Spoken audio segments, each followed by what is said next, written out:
Subscribe now and press the bell icon. Never miss an update. रजत और राशि अपने एक कमरे में सो रहे थे। नींद गहरी ही थी, लेकिन अचानक एक आवाज से रजत की आंख खोली। रजत ने उठ के कमरा चेक किया। कहीं कुछ भी ऐसा नहीं था जिससे ऐसी आवाज हो। रजत ने गौर से सुनने की कोशिश की तो समझ आया कि आवाज दरअसल घर के अंदर नहीं, बाहर से आ रही थी।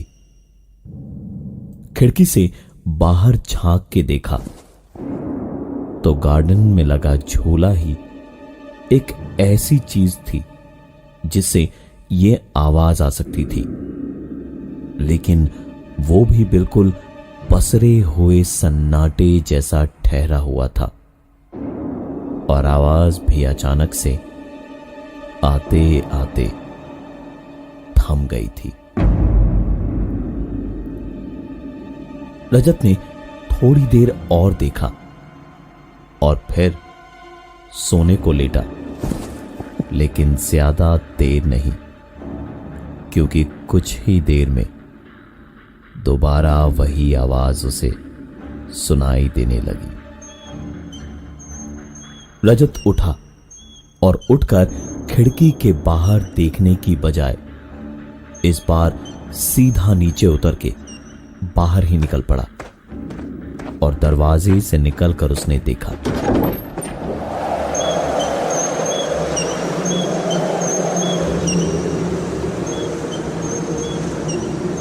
बाहर अचानक बहुत तेज आंधी चल रही थी।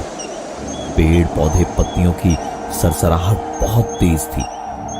इस पूरे नजारे में जो एक चीज समझ नहीं आ रही थी वो थी सिर्फ एक आवाज।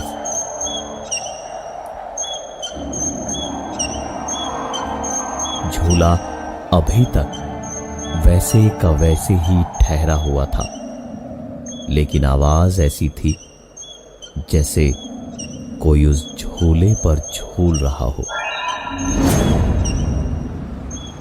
रजत ने इस कोने से उस कोने तक देखा।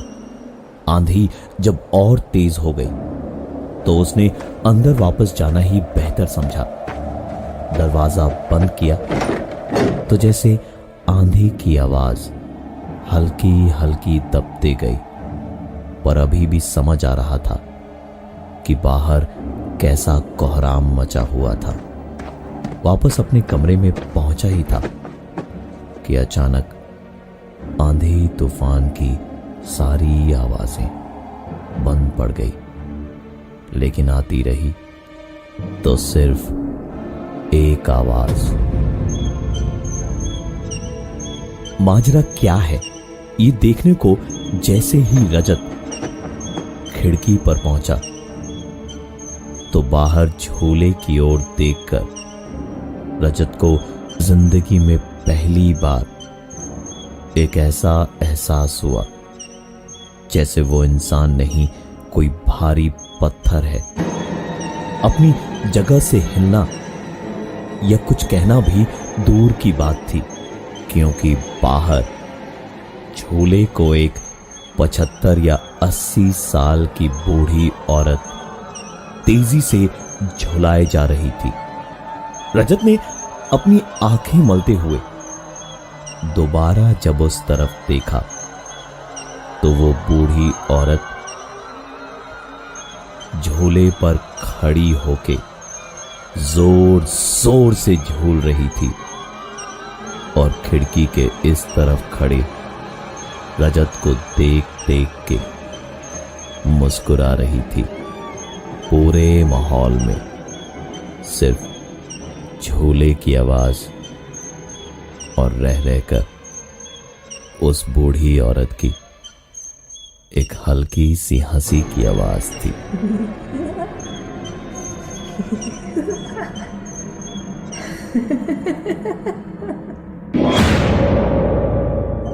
कुछ देर तक तो रजत खौफ से हिल भी नहीं पाया, लेकिन फिर उसे राशि और अपनी मां की फिक्र होने लगी। वो तुरंत एक बैट लेकर नीचे दरवाजा खोलकर बाहर झूले की ओर भागा।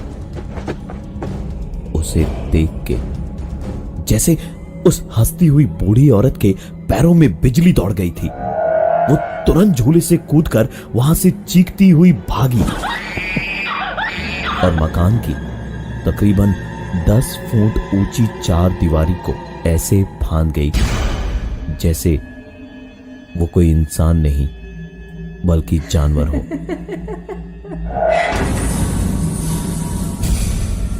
रजत बुरी तरह घबराया और डरा हुआ था। एक पल भी वहां खड़े रहने का उसका दिल नहीं था। सीधे वहां से वापस अपने घर की ओर दौड़ता हुआ आया और चादर से मुंह को ढककर लेट गया। लेकिन ऐसा कुछ देखने के बाद अब नींद उसकी आंखों से कोसों दूर थी। चादर को ओढ़े हुए, आंखें बंद करके कांपता हुआ बस दुआ कर रहा था कि नींद आ जाए, बस नींद आ जाए। लेकिन नींद इतनी आसान नहीं थी। कुछ देर में उसका कांपना कम हुआ तो अचानक ऐसा लगा जैसे चादर के ऊपर से कोई उसके शरीर पर अपने हाथों को फेरा रहा हो।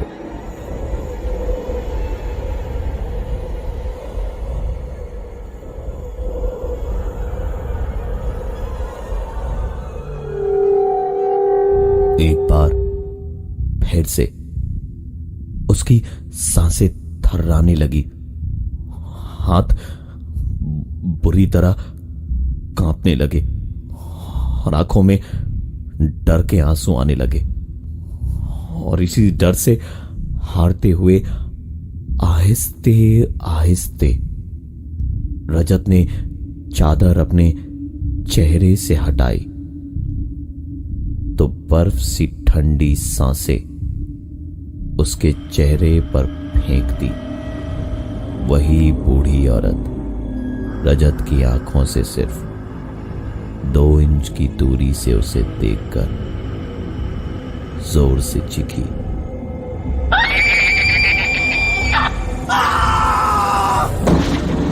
रजत की जगह कोई पत्थर दिल इंसान भी होता तो ऐसे ही चीख पड़ता। पति की ऐसी चीख सुन के राशि हड़बड़ा के उठी तो उसने देखा कि रजत बेसुध पड़ा सो रहा था। उसे समझ ही नहीं आया कि वो बेहोश था। अगले दिन रविवार था, इसलिए किसी ने ध्यान भी नहीं दिया कि रजत जागा करीब दोपहर के 1 बजे। रजत को भी कुछ याद नहीं आ रहा था कि वो सो रहा था या बेहोश था, या ऐसा क्या हुआ कि वो कल रात बेहोश हो गया। उसे यही लगा कि वो थोड़ा ज्यादा सो गया है। दिन भर कुछ नहीं हुआ जिससे उसे कुछ याद आता। रात को जब दोनों सोने गए तो राशि की नींद प्यास से खुली। उसने उठ के देखा कि रजत अपनी जगह पर नहीं था। बेडरूम खाली पड़ा था। बाहर निकल के हॉल में देखा, ड्राइंग रूम में देखा, लेकिन रजत कहीं नहीं था। पर एक आवाज जरूर आ रही थी। राशि ने खिड़की से बाहर देखा तो झूला हिल रहा था, लेकिन रजत ना तो कमरे में था ना ही झूले के पास। राशि चुपचाप धीमे कदमों से नीचे उतरी। दरवाजा खोल के जरा सा सर उसने बाहर निकाल के झांका तो पाया कि रजत हंसता हुआ गार्डन की ओर देखकर अपने हाथों को हिला रहा था और वो आवाज आती जा रही थी। वो बैठ के खाली हाथों को हवा में आगे करता तो तकरीबन 15 से 20 मीटर की दूरी पर लगा वो झूला वहां गार्डन में अपने आप आगे चला जाता। रजत यहां अपने हाथों को वापस पीछे करता तो वो झूला अपनी ही मौज में वापस हवा को चीरता हुआ आता जाता और फिर रजत उसे यहीं से बैठे बैठे धक्का देकर वापस हवा में उछाल देता। कुछ 1 मिनट भर का वक्त लगा राशि को खुद को समेटने के लिए। चुपचाप धीमे धीमे वापस रजत की मां के कमरे में राशि गई और उन्हें आहिस्ता से जगा के बाहर का ये नजारा दिखाने के लिए लाई तो देखा ना बाहर बरामदे में रजत था और ना ही झूला हिल रहा था। सन्नाटे में गूंजती सिर्फ झिंगुरों की आवाज ही थी। राशि को उसकी सास बेटी की तरह प्यार करती थी और रजत से कहीं ज्यादा भरोसा बहू पर करती थी। इसलिए उन्होंने राशि का हाथ पकड़ा और उसके होंठों पर उंगली रख के चुप रहने का इशारा करके दबे पांव राशि और रजत के कमरे तक गई और वहां जाकर देखा कि रजत बड़े आराम से सो रहा था।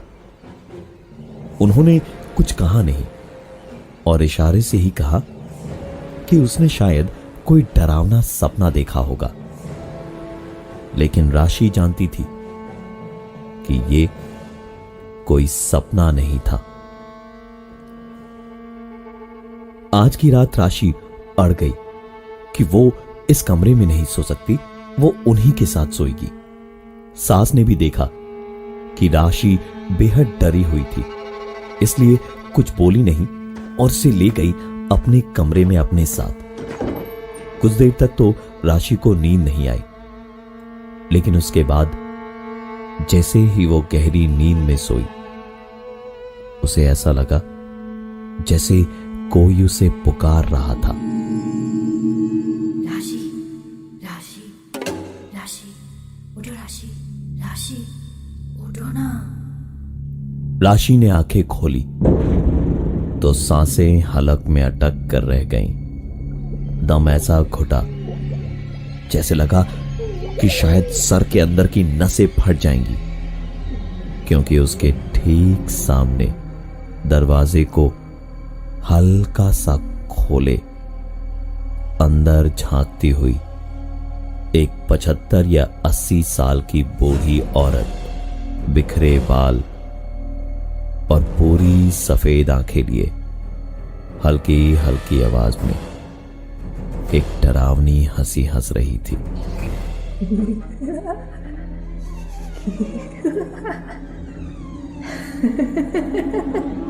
राशि जोर से चीखी तो उसकी सास हड़बड़ाकर नींद से जागी। दोनों ने किसी के भागने की आवाज कॉरिडोर में साफ साफ सुनी, जो आवाज रजत के कमरे में जाकर अपने आप बंद हो गई। दोनों पीछे पीछे रजत के कमरे में पहुंचे तो देखा रजत लेटा था, लेकिन उन दोनों के कमरे में पहुंचते ही बिल्कुल सीधे सीधे उठ के बैठ गया, जैसे किसी ने उसे बांध के रखा था। वो उठ के बैठते ही वैसे ही हल्की हल्की आवाज में हंसा, जैसे वो बुढ़िया हंसी थी, और फिर एक गहरी सांस भरते हुए उसने कहा, यहाँ अगर चैन से रहना है तो मुझे मुक्ति दिला दो। उस झूले के नीचे मैं मिलूंगी, दाह संस्कार करा दो। मैं चली जाऊंगी, वरना। इतना कह के उस औरत और अपनी आवाज की मिली जुली चीख के साथ ही रजत बेहोश हो गया। रजत की मां उम्र होने के बावजूद बहुत ही सख्त जान थी। उन्होंने अगले ही दिन कुछ मजदूरों को बुलवाया और झूले के आसपास खुदाई करवा के देखा तो करीबन 15 से 20 फीट की गहराई में एक पूरा कंकाल निकला।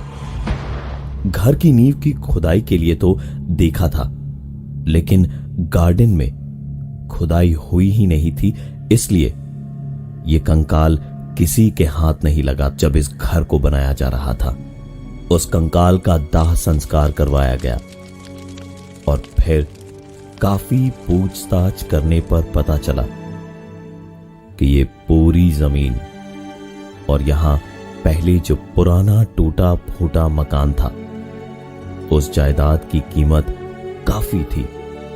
काफी बुरी नजरें भी लगी थी उस पे। जब वो औरत कुछ भी बेचने को तैयार नहीं हुई तो एक दिन कुछ लोग जोर जबरदस्ती से उस घर में घुसे और उसके अगले ही दिन से वो किसी को दिखाई नहीं दी। रजत ने कुछ ही वक्त पहले ये जमीन काफी ऊंचे दामों में खरीद तो ली थी, अपने मन मुताबिक एक आशियाने को बनाने के लिए। इतना सब कुछ होने के बाद अब वैसे तो सुकून से ही सब रह रहे थे, लेकिन उस झूले पर आज भी कोई बैठ नहीं पाता। जो भी उस झूले पर बैठ के झूलने की कोशिश करता है तो झूला अपने आप टूटकर गिर जाता है।